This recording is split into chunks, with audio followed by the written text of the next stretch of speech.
Hi there, everybody. I'm Peter Klein, and I'm glad that you've joined me for this Ask Me Anything thread on Reddit. Very glad to have this conversation with you today. I'm going to turn right to the questions. The most popular question reads as follows. What can a free marketeer expect if he enrolls in the Ph.D. program of a generic, mainstream, econometrics-heavy economics department? I think the question sort of answers itself at that point, namely that what a free marketeer can expect is a lot of econometrics, a lot of mathematics, a lot of mainstream neoclassical economics. I suspect that what the questioner is trying to get at is what's the role of the Austrian school in most mainstream economics PhD programs. Is it likely that there will be any Austrians on the faculty? Will I be able to take courses in Austrian economics? Will I be able to learn Austrian economics? Can I write a dissertation in Austrian economics? I want to answer this question carefully because there's a lot of variation in the degree to which people can pursue sort of heterodox interests, including but not limited to Austrian economics. The first thing to realize is that economics has become very, very standardized in its at the graduate level. The training programs at most U.S. universities that offer a PhD in economics are really very, very similar. There are a few programs that are unusual. George Mason is often mentioned as a program that is somewhat unusual. NYU, of course, had the Austrian graduate program under Professor Kerzner's leadership for so long. But even at NYU and George Mason, or really at any PhD granting institution in the U.S., the first-year curriculum and even the second-year curriculum is largely the same, right? Everything is based on mathematics and econometrics. So there's micro theory, macro theory, statistics, econometrics, and so on. And these courses are all really pretty much the same. They differ somewhat in, how rigorous they are, how difficult they are. But even at programs that have a reputation for being a little bit offbeat, like GMU, the curriculum is still pretty much the same in terms of, being math and stat heavy. The differences are more in two dimensions. First, will there be any professors on the faculty who are interested in, radical free market economics, who are interested in Austrian economics, who want to talk about freedom and liberty and justice and so on? That of course varies by university. You just have to look at the list of professors who are teaching at that university to find out if there are any professors like that. In my day, 25 years ago, it was more difficult to find out who was who, what people were interested in, what faculty members were like. But of course nowadays, a quick Google of any professor's name, and if they are in kind of the free market movement, so to speak, if they've written popular pieces or scholarly pieces on libertarianism, on Austrian economics, if they are in any way sympathetic to kind of radical free market ideas, you can find that out pretty quickly. A quick Google will reveal that right away. So then it's just a question of finding professors that you would like to work with. You can always email professors ahead of time if you're interested in going to graduate school in their department. And you can say, well, I'm particularly interested in the Austrian school, or I'm interested in law and economics, or political economy, or philosophy, or whatever it might be, and see what kind of a response you get. Again, you'd still have to take the same basic mainstream courses at those universities, just like anywhere else, but at least you would have, a mentor or a potential mentor, or maybe several potential mentors that you can talk to, at least informally. Right? Other differences are at the dissertation stage and at the elective course stage. So a few universities, not very many, offer formal courses in Austrian economics in addition to the mainstream micro theory and econometrics courses. So for example, where I teach at the University of Missouri in the Department of Applied Economics, I teach a PhD course in economics of institutions and organizations, which includes a lot of Menger and some Hayek and Mises. I also teach an ad hoc Ph.D. seminar, meaning one that's not offered every year, but just offered on an as-needed basis, in Austrian economic theory. I also teach a Ph.D. seminar in entrepreneurship.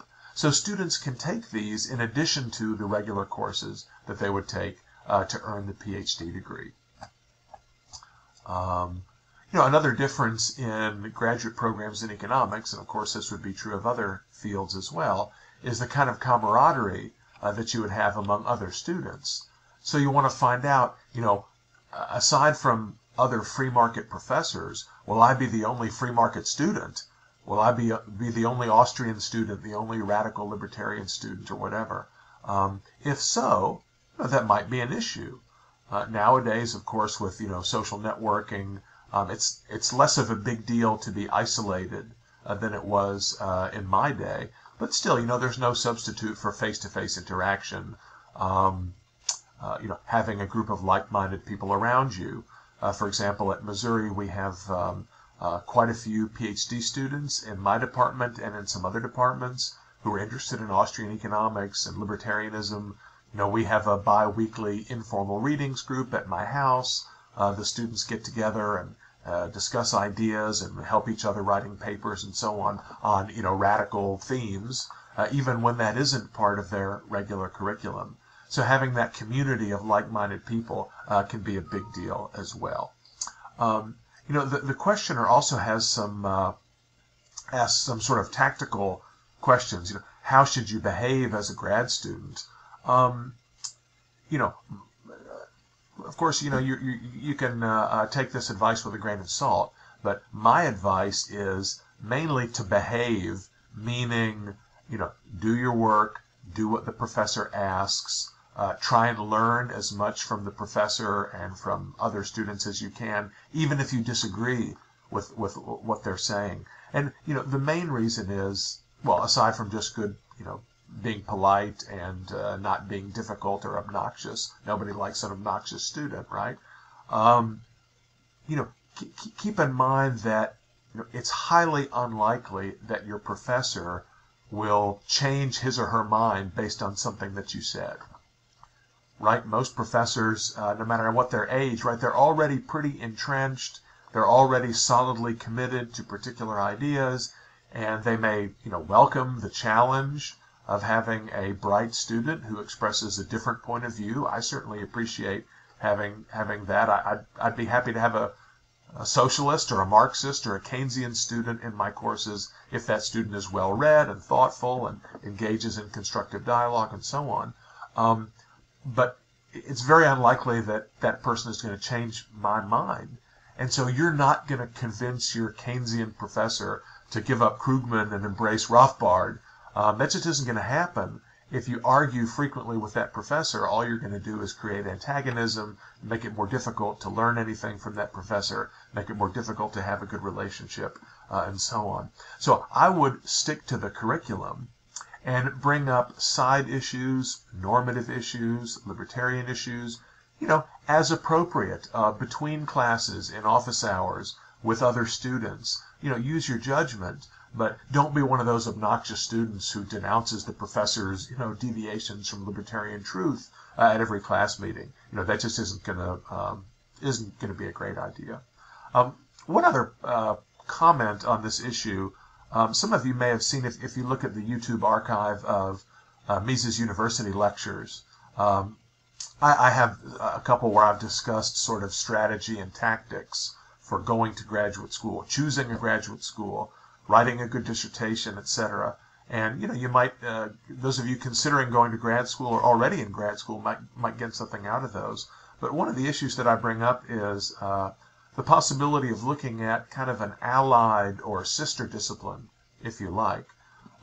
One of the things I've found in research that I do in entrepreneurship and in organization theory is that there's a lot more tolerance of Austrian economics outside of economics departments. So in schools of business, departments of management or business economics or applied economics maybe, departments of entrepreneurship, if you read in those journals, the journals in those disciplines, if you attend their conferences and so on, you find that they're a lot more tolerant of dissenting opinions than most economists are. You know, an Austrian economist is just as good as a neoclassical economist or any other kind of economist in management science or in entrepreneurship theory. And there might be some opportunities for students interested in the Austrian tradition or in other free market approaches to get some traction and maybe find a comfortable home in an allied social science field that's not necessarily the Department of Economics, you know, on your campus. Very interested in talking about these issues, even though the person who asked the question thought I was Pete Bedke. It's okay, I've been called worse, so I'm happy to have this conversation anyway. Okay, I'm going to break these videos up into some shorter segments before going on to the next question. Okay, now we have some questions about entrepreneurship, about science and technology. Very happy to discuss those things too. The second question says, it asks about the importance of scientists and engineers for a growing and healthy economy, for entrepreneurship, and so on. Do I think that state incentives play a role in some students choosing non-scientific degree programs that are less lucrative for the individual in the long run? You know, if there was more of a free market in education, would more people study things like engineering, for example, instead of you know, ethnic studies? Well, I mean, I think the answer to the question is yes. It's very likely that we would see fewer students taking those sort of studying those softer subjects, fewer resources devoted to them at universities. But let me just back up and make this into a larger question about higher ed more generally. You know, higher education is, the whole industry is a mess. It's a huge mess. Higher ed is the least innovative, or among the least innovative, least entrepreneurial, and least efficient industries in any modern industrial economy. I mean, obviously, education is a very, very old industry, and it uses the same basic production model that was used in, you know, the year 1250 or something at the University of Paris. Students in classrooms listening to lectures, taking exams, being issued degrees. You know, really very little has changed over the centuries. I used to say to people that higher education and prostitution were the two least innovative industries in the economy. But then I read an article a couple years ago in Wired magazine, maybe some of you saw it, about how high technology has revolutionized the prostitution industry with direct communication among participants and use of social networking tools and so on. The middleman has been almost entirely eliminated from the process. And I thought, man, even prostitution is more innovative than higher ed.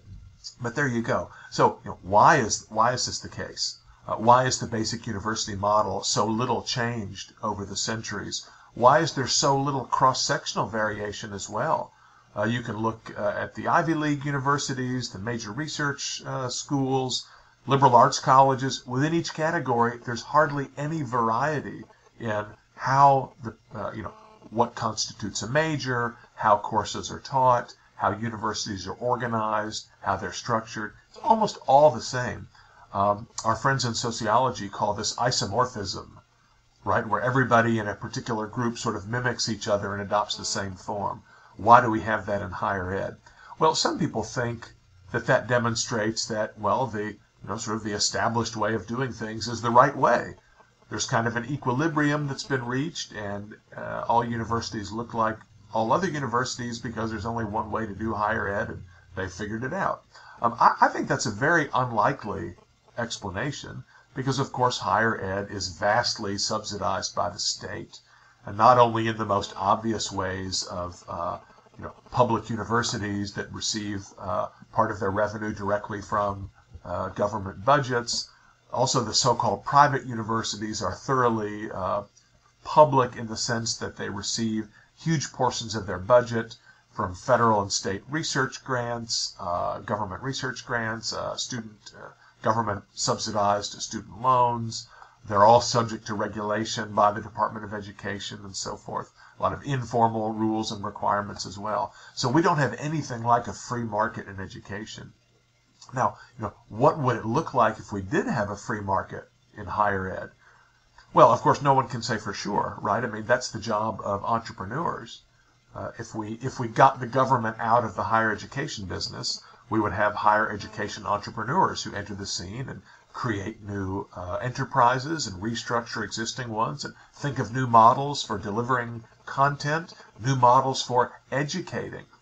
Right, the product that universities are supposedly providing is some mix of education, credentialing, the famous job market signaling argument, but all of those are done in a highly inefficient way. In one sense, it isn't surprising that universities don't innovate because they're the government-protected and subsidized dominant incumbents. Right? Look at every other industry. Look at digital media, music, movies, and so on. The innovators in digital media were not the not the established record companies or the established movie studios. It was outsiders, Apple with iTunes, for example, and the original peer-to-peer file sharing networks back in the 90s that all got squashed and so forth. Likewise, innovation in higher ed would almost certainly come from the outside. It would come from innovators. It wouldn't be Harvard or Chicago or the University of Missouri being fundamentally restructured in some way. It would be a startup, probably. It would be some entrant who would rethink the whole education model. I sometimes joke about the way that universities have adopted technology, right? So, I'm speaking to you now from my office at the University of Missouri on a webcam, and people say, oh, well, we have distance learning. We put all our reading materials online. We have professors record their lectures and make the videos available later. Well, whoop-de-doo. That's nothing, right? That is taking the established traditional elements of education, 4-year degrees, 5-year degrees, majors, required courses, electives, lectures, exams, homework, textbooks, right? And for each one of those things, coming up with kind of a digital analog, right? So, I used to hand out a paper syllabus. Now I just have an electronic syllabus that's on a website, okay? Instead of lecturing, giving a regular classroom lecture, I can record a lecture in my office just like I'm doing now and make that available to students on a website. Instead of giving them an exam in class, I can give them an exam online. But you see, this is a trivial innovation, trivial difference. This is coming up with different ways of delivering the exact same thing that we did before. It's not a rethinking of the content or the overall structure of higher ed. And my conjecture is that if we really had a free market in higher education, one of the things we would see is a lot more variety, right? Everybody doesn't need a 4-year degree or a 2-year master or a 5-year Ph.D. or whatever with, particular subjects arranged in certain ways. Short courses, mini courses, modular units. There are all kinds of radical alternatives to what could constitute education that we simply don't see on the market now. So to get back to the question, yeah, there's no doubt that a lot of the investment in universities in certain areas of the humanities and social sciences, feminist studies and environmental studies and who knows what, right? A lot of these would not exist on the free market or would be very small on the free market because who in his right mind would pay for that, right? So a lot of that is the indulgence of the state, the indulgence of the universities, depending on their state largesse. Now, that isn't to say that in a free market you wouldn't have some people wanting a very classical, traditional education. Some parents might want their kids, or some young people might want themselves to pay for 4 years of Greek and Latin or 10 years of Greek and Latin, classical literature and so on. And of course, that would be great. No one would begrudge them doing so with their own money. Like I say, I think there'd be a lot of variety. I think some people would, in a free market, some people would want that. Some people would want a very strictly vocational education, more, closer in line to what the questioner is asking. Some people will just want training that will help them to get a better job. They don't need a diploma for that. They just need some indication to potential employers that they have skills in engineering or maybe in accounting or in veterinary medicine or whatever it might be. You'd see, a lot of trade schools like University of Phoenix or DeVry Institute, now called DeVry University, that would be offering their own niche product, just as other more expensive universities would be offering fancier things. Okay. By the way, there's nothing wrong with places like Phoenix and DeVry. They are, of course, smashed and denounced by professors from elite universities, which is exactly what you would expect, right? But if you think of a 4-year degree from Princeton as being a Mercedes, right? Everybody doesn't need a Mercedes. For some people, a Honda or a Chevrolet will work just as well, getting them from place to place. Not everyone needs a Princeton education. For some people, a Phoenix or a DeVry institution is just as good, and it's much cheaper. It's a much better value proposition. So I would love to, as Chairman Mao said, let 1,000 flowers bloom and see what entrepreneurs would come up with in higher ed if we had a truly free market. Okay. There's another question about entrepreneurship. How big a role does understanding the business cycle play in separating profitable entrepreneurs from unprofitable ones in the same line of work? That's a really good question. It's difficult to answer in a precise quantitative way. How big a role does it play relative to other things that might affect entrepreneurial success and failure? Right. So what the questioner is getting at is the idea that an entrepreneur who understands Austrian business cycle theory presumably has an advantage over an entrepreneur who doesn't. Right? The informed entrepreneur knows that when interest rates are excessively low and there's an investment boom going on in a particular sector, the informed entrepreneur knows that this is the beginning of an unsustainable boom as described by Austrian theory. But remember, that kind of knowledge isn't sufficient for the entrepreneur to avoid getting caught up in the bubble and maybe losing everything during the bust. There's an old sort of complaint about Austrian business cycle theory that it assumes a lot of naivete on the part of entrepreneurs. Don't they know that this is a bubble, and why are they investing, and so on? But that's not necessarily the case at all, right? Even if you know that the business cycle is in full swing, even if you know that the Fed has pushed interest rates too low and there's malinvestment, etc., that theoretical knowledge of Austrian business cycle theory is not enough to tell you, well, exactly what stage of the process are we now in? Where is the malinvestment taking place? And most importantly, when will the bubble burst? Right? Knowing that we're in a bubble doesn't tell you when the bubble will pop. And, you might think that you can get in and make some money and get out before the bubble pops. So, I think that having knowledge of Austrian business cycle theory is certainly an asset for the entrepreneur. But there are lots and lots of other things that affect entrepreneurial profit and loss besides knowledge of Austrian business cycle theory. And it's hard to say, which is quantitatively the most important, right? Maybe if we could analyze this and quantify it some way, we might find, for example, that, not 85% of the success or failure of entrepreneurs is, determined by the quality of their product. Are they making a product that consumers want to buy or not? So their ability to anticipate what consumers want explains 85% of the variation in entrepreneurial profit and loss, whereas knowledge of business cycles, explains only 5% or 10%, and other factors, explain other things. They explain the rest. But, we just don't know for sure. So I wouldn't want to place too much. I wouldn't want to tell somebody, now you've read Mises' Human Action, you've taken Peter Klein's course in business cycle theory, we give you a pat on the back and say, off your way, go make a ton of money. I don't think that would be a very shrewd thing for an entrepreneur to do. Okay, next are a couple of questions about corporations. I'm skipping the question about being paid in gold. Yes, that would be nice. I'm not holding my breath. Is there any theoretical reason that in a free market there would be an upward limit to the size of the firm?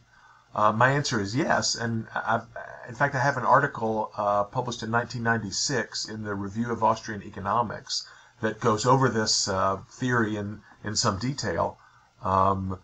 Essentially the argument, and it comes from Rothbard, is that there are natural limits to the size of the firm associated with the need for entrepreneurs to perform, what Mises called economic calculation. So Rothbard's argument was specifically about vertical integration, vertically integrated firms, where a firm, rather than sourcing its inputs on the open market, produces the inputs itself. So here's a pencil in front of me, right? So you can imagine a pencil company that buys erasers on the eraser market and buys lead, or I guess it's graphite, in the graphite market. Or you can imagine another pencil company that has its own in-house rubber manufacturing facility, and also has its own graphite manufacturing facility, all within the same corporate umbrella. Rothbard's argument was, as a firm becomes larger and begins to integrate more of these functions, there's a loss of information, if you like. There's an inability to calculate how valuable one aspect of the operation is compared to others if you don't have actual markets where entrepreneurs are exercising judgment about buying and selling, right? So in the pencil company that's not vertically integrated calculates its profitability, profit and loss, taking into account how much do I have to pay for erasers on the eraser market, right? What are my costs to get graphite and so forth. When I do these activities myself, I have to estimate the cost using some internal accounting tricks.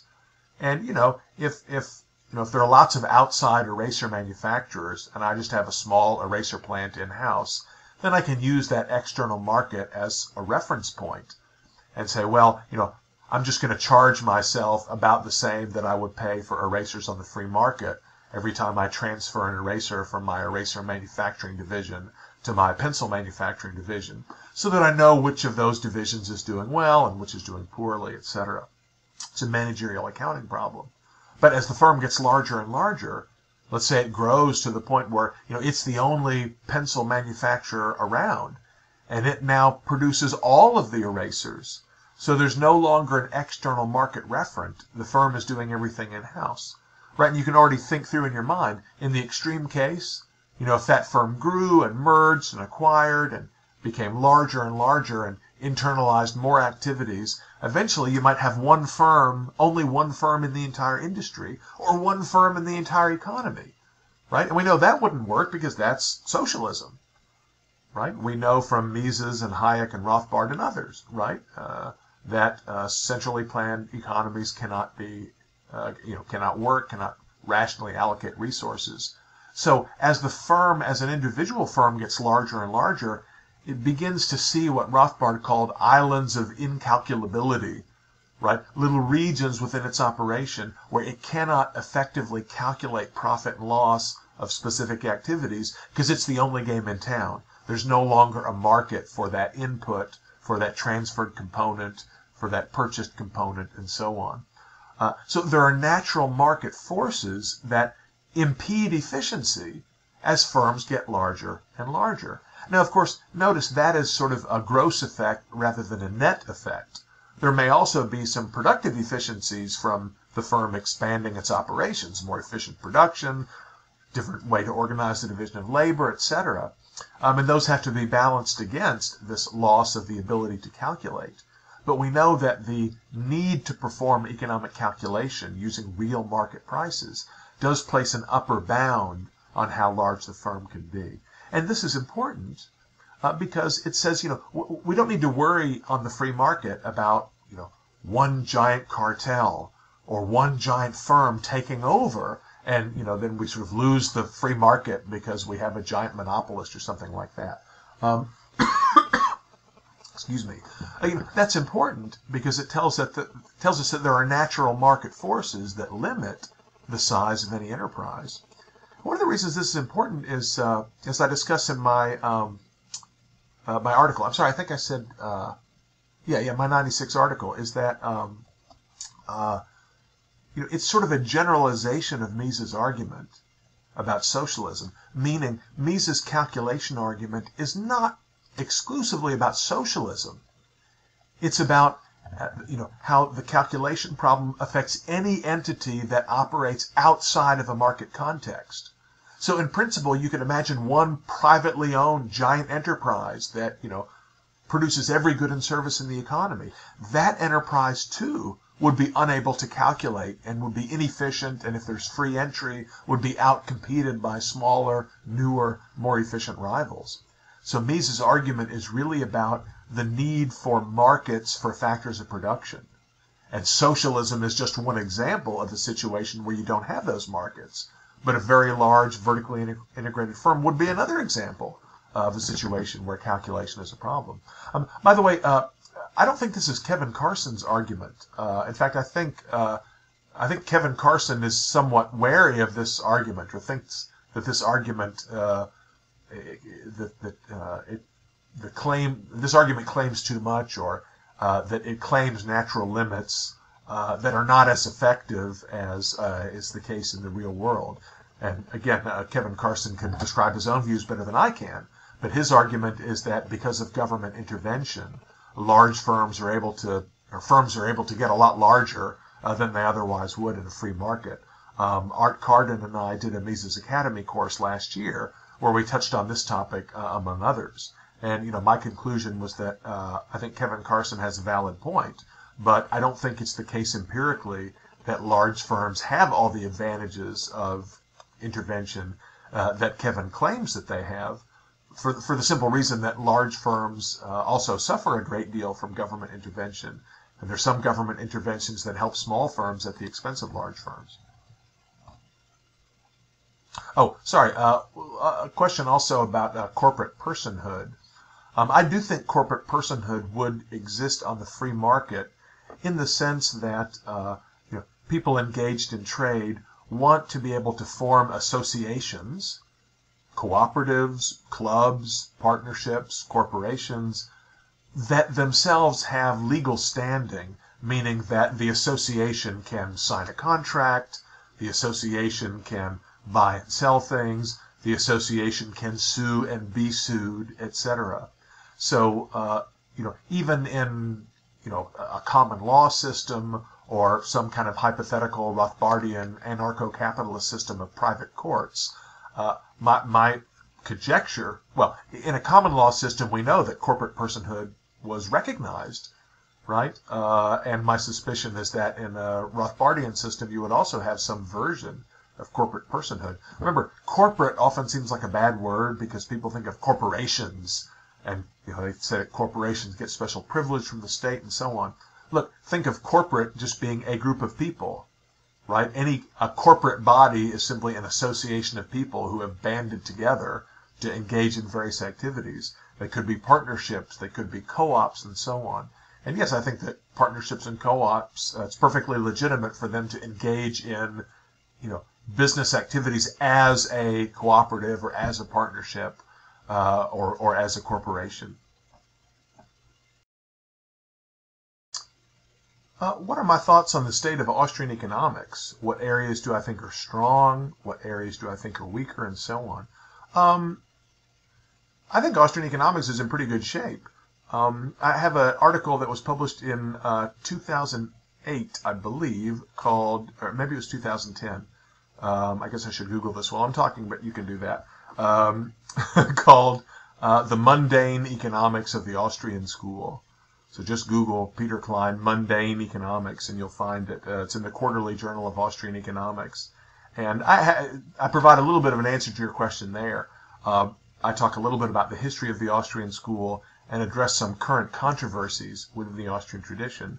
And sort of my bottom line message is that the strongest areas are those in, what I call mundane economics, meaning price theory, capital and interest theory, theory of entrepreneurship, theory of the business cycle, and so on, both at the theoretical level and also applied research, historical research, theory as applied to current events, and so on. What I express less enthusiasm for in that article is methodology, philosophy, the theory of spontaneous order, and other what you might call more meta-level constructs, issues, problems. Again, I'm not dictating to anybody what kind of research I think they should do, but I think the core of Austrian economics, the strength of Austrian economics, is, its price theory, its basic micro, and its capital theory, not its kind of philosophical aspects, although those are clearly important and critical elements of the Austrian tradition as well. But my reading of the Austrian literature over the last several decades is that there's been a lot of human capital investment, if you like, a lot of publications, a lot of conferences devoted to these more meta-level philosophical and methodological concerns, and also to politics, of course, and maybe less to some of the core theory, the aspects of core theory that I think are really important and that really have to be strong for the Austrian school to develop. In this context, I might recommend some of Joe Salerno's articles on the history of the Austrian school in the 20th century. And Salerno has made an important correction, I think, to our conventional history of economic thought. The standard story has always been that, well, the Austrian school, emerged in Vienna in the 1870s and 1880s, became very strong in Europe and in America in the early 20th century. But then in the 1930s, Keynes's general theory, sort of swept away everything that came before it, including Austrian business cycle theory. And by the 1940s, 1950s, the Austrian school was pretty much dormant and only was revived in the 1970s with Hayek getting the Nobel Prize and the famous conference in South Royalton, Vermont, that was the first modern Austrian conference in 1974, etc. Salerno has pointed out two weaknesses with that account. One is that the Austrian school was a lot more heterogeneous, a lot more diverse in its early decades. There were a lot of controversies. There was a lot of disagreement about core theoretical issues. And Salerno argues that by the 1920s, the Austrian school was in pretty bad shape because there was so much disagreement about its price theory. And that the decline of the Austrian school in the middle of the 20th century is not so much due to the influence of Keynes or Franklin Roosevelt or Joan Robinson or some other external force or event or critic, but that the Austrian school kind of had a lot of internal weaknesses because the price theory wasn't really, there were a lot of holes and weaknesses in it. And that it really wasn't until Mises' work in the 1940s, the late 1930s, when he started work on the German language predecessor to Human Action, National Economy, the book that was published in German in 1940, that really constituted a revival and restatement of Austrian price theory, then again restated and revived in English in Human Action. Salerno also argues that the Austrian revival should really be dated to the 1960s, and especially Rothbard's Man, Economy, and State, which again focused on price theory, capital and interest theory, and business cycle theory. No meta-economics, or almost no meta-economics, was in Man, Economy, and State. In other words, the point I'm making is that in this revisionist account, the rise and fall and rise again of Austrian economics coincided with the strength of its core theory of prices, capital, interest, its basic market theory, not so much these external applications. So the reason I'm saying this is because, I think it would be great if we continue to have a lot of research in core theory, right? Some people think that, well, these core theory is not very sexy. Writing about markets and prices and equilibrium, capital theory, interest theory, well, that's kind of boring. It's better to write about, applied political economy or to get into debates on spontaneous order and so on. And, that's fine. I'm happy for everybody to do what, everyone should do what he or she does best and what he or she has a passion for. But I think it's not healthy for the Austrian school for all of the emphasis to be on those kinds of topics. Of course, I should mention entrepreneurship.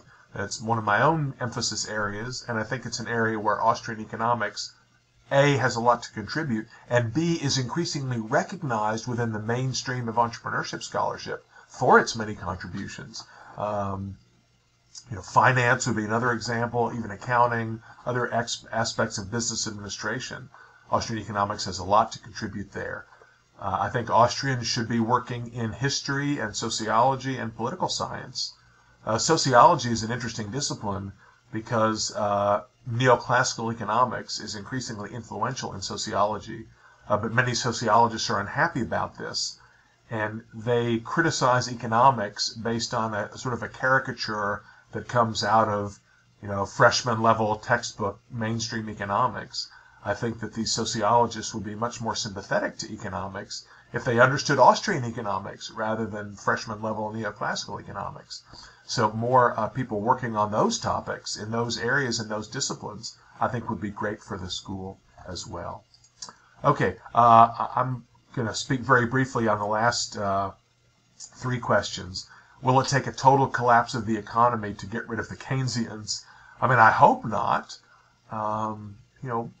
One should be wary of predicting the future of ideas and kind of future of intellectual development and so on.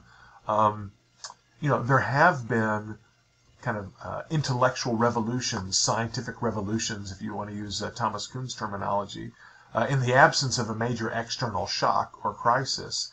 However, it often is the case that changes in thinking go along with and even follow changes in outside ideas. I mean, Keynesianism is a great example. Let's think about how the Keynesians arose in the first place. Right? It isn't the case that Keynes wrote his general theory in 1936 and everybody read it and became convinced, and politicians decided to start spending money, printing money, and running big deficits and stimulating and all that stuff. No, of course, the truth is the reverse. The Great Depression, stock market crashed in 1929. Franklin Roosevelt took office in 1933. The New Deal was already well underway in the U.S. and in Europe long before Keynes wrote his general theory. The general theory was embraced partly because it validated things that politicians were already doing. Okay, it provided justification, intellectual cover for things that policymakers wanted to do and were already doing. So, by the same token, to be fair, a lot of the interest in Austrian economics in the last few years has been a response to the financial crisis, right? In the view that, mainstream economics didn't predict this, didn't see it coming, mainstream economics can't explain the financial crisis, maybe we ought to look at alternatives, including the Austrian school. So, in a sense, Austrian economics has benefited from the financial crisis. Are Austrians in the process of writing a whole bunch of new papers and publications that will prove Keynes wrong? I don't know. I mean, there certainly there's a lot of excellent Austrian research on business cycles. You can find it, on Mises.org and other websites that have working papers and look at the Austrian journals and so on. Is that going to be enough to toss Keynesianism aside? I don't know. It's true that, as the questioner says, there are a lot of, as I read the evidence, Keynesian economics is one massive, colossal failure. But, I don't think it's the case that all Keynesians are kind of evil and corrupt, meaning that they know that Keynesianism is a colossal failure, but they cling to it because they get money and power, prestige. I mean, I'm sure some of them do. I'm sure that applies to some. But there are other, well-meaning Keynesian economists who really think that Keynes got it right. Persuading them is not an easy task. History is complex, and it takes a priori theory, as Mises always emphasized, to make sense of history. It's hard to use history to prove theories, and people who are wedded to Keynesianism, it's very likely that they will find some way out. They'll say, but if you interpret the data this way, if you add this additional variable to your econometric model, if you look at this source of, historical documents, I can make that, fit with Keynes's theory. So I would like to think that something like that will happen. But what's more likely, especially if we believe in Thomas Kuhn's sociology of science, if Austrians can take over, it's going to be because we reach the next generation, right? According to Kuhn, paradigms rise and fall not because members of the dominant paradigm are convinced that their views are wrong, but rather because they die out, right, without attracting as many disciples, as many followers, as some other set of ideas that attracts more followers and more disciples. In other words, the way we defeat the Keynesians is we outbreed them, in a manner of speaking. Please don't interpret that as, any advice on what you ought to do this weekend or something. But maybe we need to concentrate on spreading our ideas to students, to interested lay people, to the generations that will come, rather than focus our energy on, trying to convert Paul Krugman to the Austrian school. There's a question about Hayek's thoughts on money.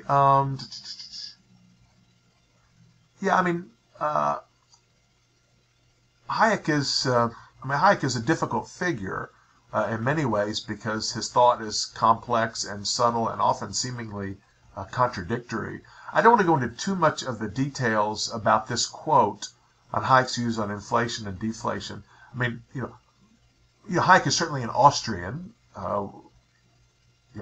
one of the major contributors to the theory of the business cycle, capital and interest theory. Hayek was an opponent of central banking. He a very harsh critic of Keynes. Not an advocate of 100% reserve gold standard banking like Rothbard or Mises for that matter. Hayek was in favor of competing fiat paper currencies as a way of as an improvement over central banking. But he did believe that there were cases where reducing the rate of inflation, not to mention having deflation, would be extremely harmful. And here I mean money creation. I'm using inflation in the Austrian sense of increase in the money supply, not increases in prices. This whole theory of the so-called secondary deflation that Hayek described as part of the business cycle. In other words, Hayek agreed that excessive money creation is what sets the business cycle in motion. But once the crash has come, Hayek was concerned about monetary policy being overly contractionary, and that would make the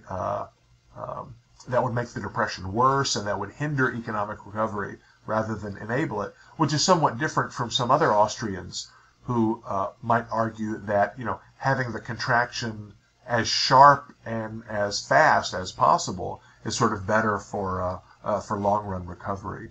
I'm sure that Roger Garrison has written something that addresses this specifically, but I'd have to go look and dig it up. Last question on Ludwig Lachmann. I'm a big fan of Lachmann's capital theory. I think he made some very important contributions to the theory of expectations that haven't always been very well appreciated. Had a couple of articles in the 1930s and 1940s on expectations that are very good. If you look at my most recent book, Organizing Entrepreneurial Judgment, we draw very heavily on Lachmann in that book, especially Lachmann's capital theory, and what I think is a not fully fleshed out, but a very suggestive and provocative and insightful theory of the business firm. So I think there is a Lachmannian theory of entrepreneurship in the firm that is based on his ideas about capital heterogeneity, radical uncertainty, the importance of expectations, and the need for entrepreneurs to be continually experimenting with different combinations of heterogeneous resources. Lachmann even talks about the division of authority within a hierarchical firm, distinguishing between what he calls the capitalist entrepreneur and the manager entrepreneur. That's a distinction that I have echoed in my own work, and it's discussed in one of the chapters of the book, distinguishing between what my co-author and I call original judgment as possessed by the capitalist and what we call derived judgment as possessed by the manager. So I'm certainly a big fan of Lachmann in that sense. You might read Peter Lewin has written a number of articles on Lachmann's capital theory and a book that's quite good. But the chapter in my book on my new book on entrepreneurial judgment has an extensive discussion of Lachmann, and I'm certainly a big fan. So that's it. Thanks to all of you for your questions, and look forward to visiting with you online or maybe someday in person.